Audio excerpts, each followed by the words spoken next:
One thing that we can say now is that we've seen all three quarterback options and we know what needs to be done. And I think Alabama does as well. So that's the good thing about that South Florida game that is a takeaway. Hopefully, Alabama can figure this out and move in the right direction. I want to get you on our roster, guys. Like and subscribe. Hit the thumbs up. Thank you for being here. This is Bama Tailgate Daily. Well, we saw him. We were thinking that it could happen, and it did. And that's that Tyler Buchner started at quarterback for Alabama. Didn't go well. He looked like he was over his skis. It just he couldn't run the offense, couldn't throw complete passes. Maybe he was nervous. I don't know. But 5 of 14, 34 yards. The good thing is that he didn't throw any interceptions. Bad thing is it was tough for him to complete any passes. He really struggled. Ty Simpson came in, 5 for 9, 73 yards. Also, no interceptions. No touchdowns, but no interceptions. He moved the ball a little bit. But I think the bottom line, when you look at the situation with quarterbacks at Alabama, is that Jalen Milroe is Alabama's best option. He just is. Are there issues there? Yes, he's got to get better at reading defenses. He's got to react quicker. He's got to make smarter decisions with the football. Can't turn it over. But he's explosive. He's got an amazing ability to hit those home run passes. The deep balls that burnt Texas a couple of times in that game. Alabama didn't have that element against South Florida. He can also run. If the offensive line's not going to block, then you're going to have somebody that's able to run out of it, and he can do that. He can also make plays on his feet. You look at, 27 of 45, 449 yards. He is the best option that Alabama has. 5 touchdowns to 2 interceptions. He's not on the same level as the guys that Alabama just lost. He's not Mac Jones. He's not Jalen Hurts. He's not Tua. He's just not. But maybe he can develop throughout the course of the season. The expectations that we've had at Alabama is that, like they used to say about Miami, that they don't reload. They don't rebuild, they reload, right? And you know what I meant. And that's kind of where we're at right now with Alabama. Well, maybe we're rebuilding, because what I've seen over the first 3 games, nothing in this tells me that Alabama is going to be in the college football playoff. Nothing about this team tells me that they're going to be able to run the table. And to get to that point, you have to take care of the job at hand. And that's, if you're on the offensive line, block. If you're the snapper, snap the ball. If you're the quarterback, throw the ball and hand it off. If you're the running back, find the hole, everyone's got to do their job. And I'm sure that's what Nick Saban is talking about. You can tell that he's fed up with what's going on right now. And I think all of us are. We have very high expectations at Alabama. And the program, the former players that have played in the program, they all had those same expectations. But this feels like a real step back year. And I mean, you got to eliminate the penalties. You can't turn the ball over, which is the one thing that I will say about that game against South Florida. It's a win, and you got to take the wins when you can get them. If you turn the ball over a couple times, you throw interceptions, it could have been a much different game.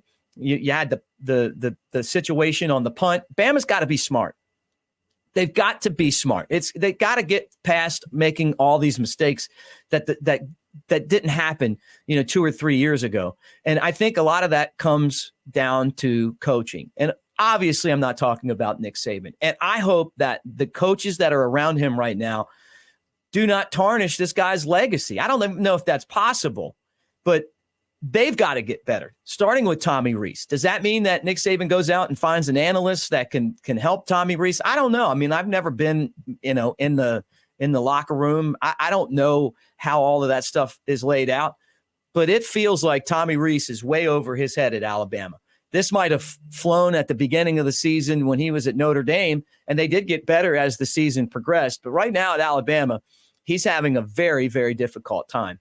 And the only way that Alabama is going to improve is if the coaching improves. And that includes the offensive line. That includes the quarterback. That includes the total offense. Defense, A+ yesterday. Gave up 3 points, and I never felt like the Bulls were a real threat. I never did. I just didn't. Unless somebody would have thrown a pick 6 or something. So kudos over there. So anyway, we're going to keep an eye on the quarterback situation and how this thing's going to play out. But if there wasn't a cause for concern already, I think now is the time to circle the wagons if you're Alabama. And I think that it starts with figuring out how you can get Jalen Milroe involved in the offense, whether he's at quarterback or whether he's not at quarterback starting all the time or playing all the time. I don't know. And I know some of you guys said, well, he said that he didn't want to do anything but be quarterback. Look, there's ways to get this guy in the game. He wasn't the quarterback at the end of the game, but something tells me that he's going to be the quarterback when Alabama takes on Ole Miss Saturday, and we'll keep an eye on that as well. Thank you for joining me on the postgame show last night. I love doing postgame shows, and I hate doing postgame shows. And I've been a postgame show host on radio. You guys have seen them on here. It's because I have a lot of fun, with all of my friends. And then, I jump on here and do the postgame show. But that's kind of what the best part about this whole channel is we're just going to do it. We'll just jump on and do it. And if that means having a postgame party, then that's a postgame party, a real postgame party. Thank you guys, though, for being here. All the comments have been great. You guys are really a smart audience, and that's been the part of this I've enjoyed the most. Some of the comments that you guys send, I'll just look at them and go, man, that actually changed my perspective on, something that we've talked about, in whether it be play or whether it be opponents or whether it be a certain player. And so keep those coming in, and thank you for being a part of this. And for all of you guys that have shared some of our shows and have brought your friends into the Bama Tailgate Daily family and, the Tailgate show and all that stuff, thank you, man. I can't thank you enough. It's been awesome. So we're going to build up to the Ole Miss week. I'll jump on and just kind of talk to you guys as the week progresses.